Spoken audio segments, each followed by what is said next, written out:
মুখ্যমন্ত্ৰীৰ নাটকবিলাক আমি দেখি আছোঁ। গতিকে আমাৰ কথা স্পষ্ট, আপুনি যিমান নাটক কৰিলেও আমাৰ যিটো মুভমেণ্ট যে আমি জুবিনদাৰ ন্যায় বিচাৰি যি আন্দোলন আৰম্ভ কৰিছোঁ সেই আন্দোলন সদায় অব্যাহত থাকিব।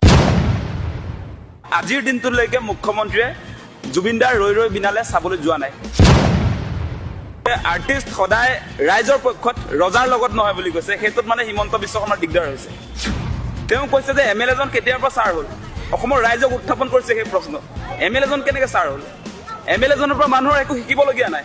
মুখ্যমন্ত্ৰীজনো আচলতে আমাৰ ছাৰ নহয়, MLA ৰ পৰাই মুখ্যমন্ত্ৰী যিহেতু হৈছে। আৰু আমি ৰাইজহে ছাৰ, ৰাইজ ৰজা, তেওঁ মন্ত্ৰীহে। ৰজা ডাঙৰ নে মন্ত্ৰী ডাঙৰ? মানে এটা কথা এতিয়া স্পষ্ট হৈ উঠিছে যে মুখ্যমন্ত্ৰী হিমন্ত বিশ্ব শৰ্মা জুবিনদাৰ এগেইনষ্টত গুচি গৈছে মানুহজন।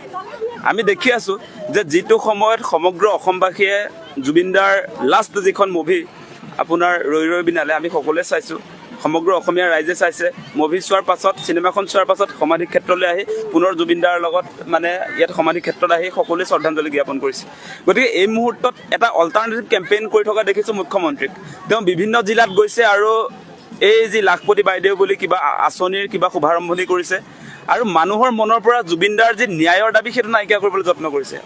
আমি লক্ষ্য কৰি আছোঁ যে অহৰহ জুবিনদাৰ যিটো hashtag justice for Zubeen Garg সেই মুভমেণ্টটোক নেগলেক্ট কৰি আহিছে। আমি দেখিছোঁ মানে মুখ্যমন্ত্ৰীজন সঁচা সঁচিকৈ জুবিনদাৰ এগেইনষ্টত গুচি গ'ল।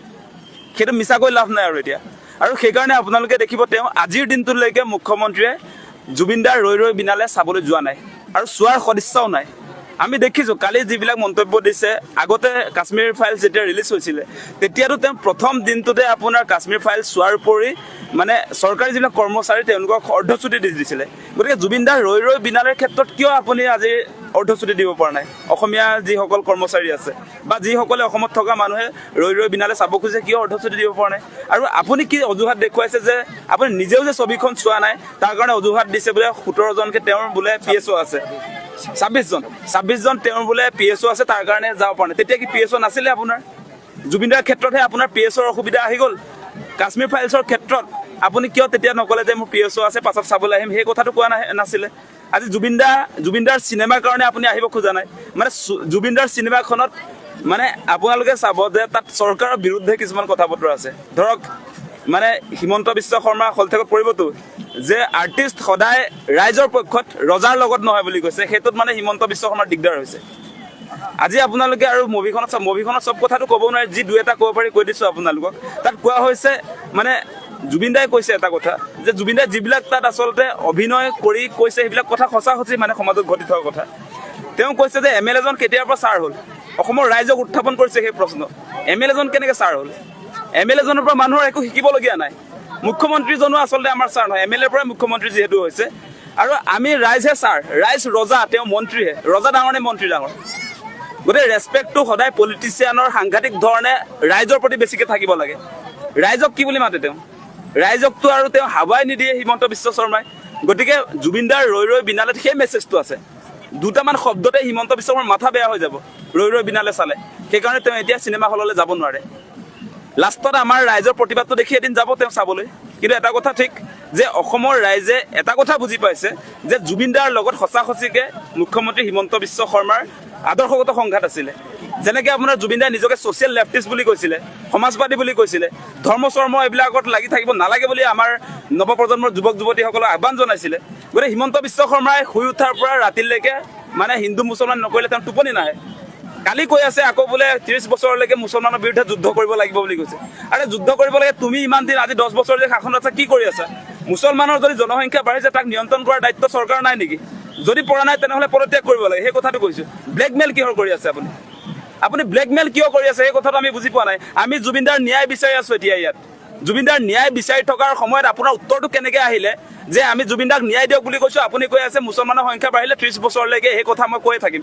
এই মানুহ পাগল হ'ল বুলি মই ক'ব লাগিব এতিয়া? পাগল হ'ল বুলি ক'ব লাগিব এতিয়া? মানে মানুহৰ এই মনত এতিয়া একুৰা জুই জ্বলি আছে। আমি অপেক্ষা কৰি আছোঁ যে জুবিনদাৰ হত্যাকাৰীক ফাঁচি দিয়ক। আৰু আপুনি নাটক কৰি আছে, মহিলা যুৱতীৰ লগত চেলফি লৈ আছে আপুনি। আজি দেখি আছোঁ নহয় ক'ৰবাত আপোনাৰ মিটিং মাৰি আছে লাখপতি বাইদেউৰ লগত। আপোনাৰ তেওঁ মানে এনেকুৱা এটা পৰিৱেশ ৰচনা কৰিব খুজিছে। আপুনি চাব দেই, অসমত দুটা পৰিৱেশ এতিয়া হৈছে যে এতিয়া ৰৈ ৰৈ বিনালে আমি যিসকলে চাইছোঁ এই মুহূৰ্তত অসমবাসী ৰাইজে আচলতে জুবিন দাক হেৰুৱাই যিটো বেদনাত আছে, আজি কান্দি কাটি অৱস্থা নাই অসমবাসী ৰাইজৰ।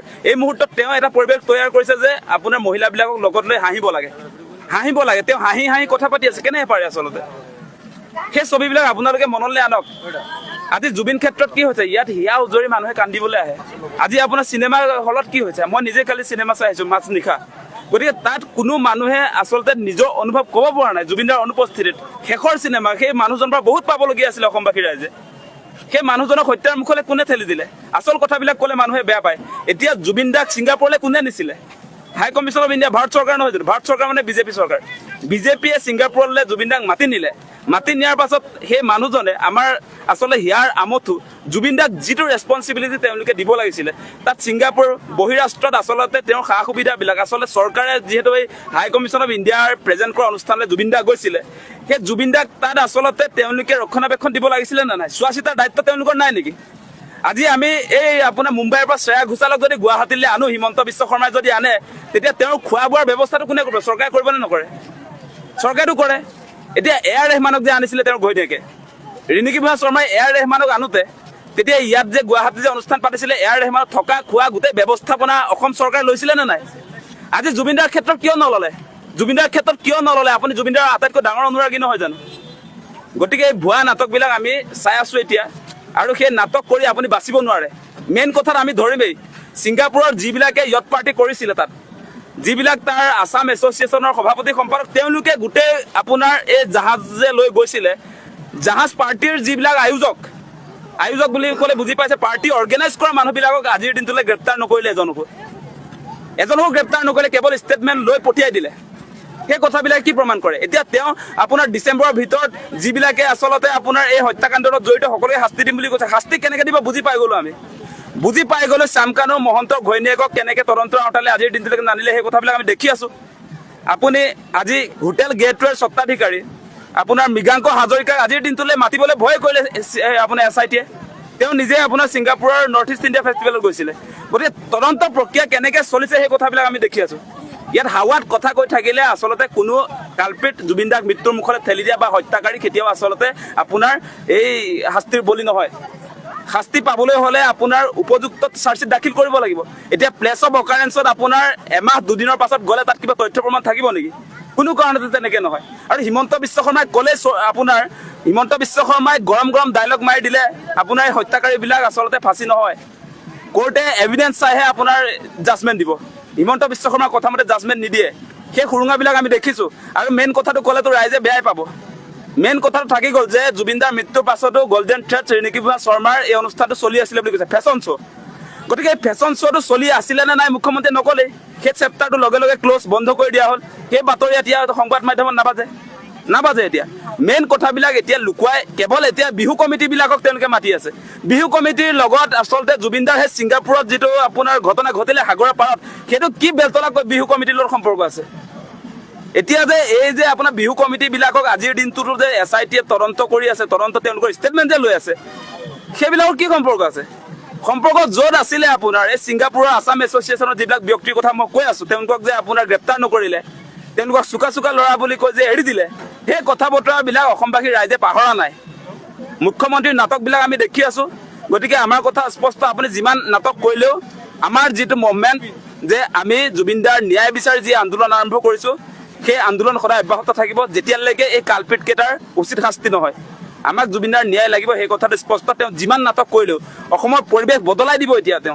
এতিয়া আৰম্ভ কৰি দিছে। আপোনাক পুনৰ কৈছোঁ যে তেওঁ হিন্দু মুছলমান লাগি গ'ল। আমি জুবিন দাৰ ন্যায় বিচাৰি থকা সময়ত তেওঁৰ হিন্দু মুছলমানৰ কথা কেনেকৈ আহিলে? গতিকে তেওঁৰ এইটো আপোনাৰ যিটো ৰাজনীতি আৰম্ভ হৈছে, সেইটোৰ পৰা অসমবাসী ৰাইজে সাৱধান হ'ব লাগে, আৰু আমাক উচিত বিচাৰটো লাগে, জুবিন দাৰ ন্যায়, সেইটোৱে কথা।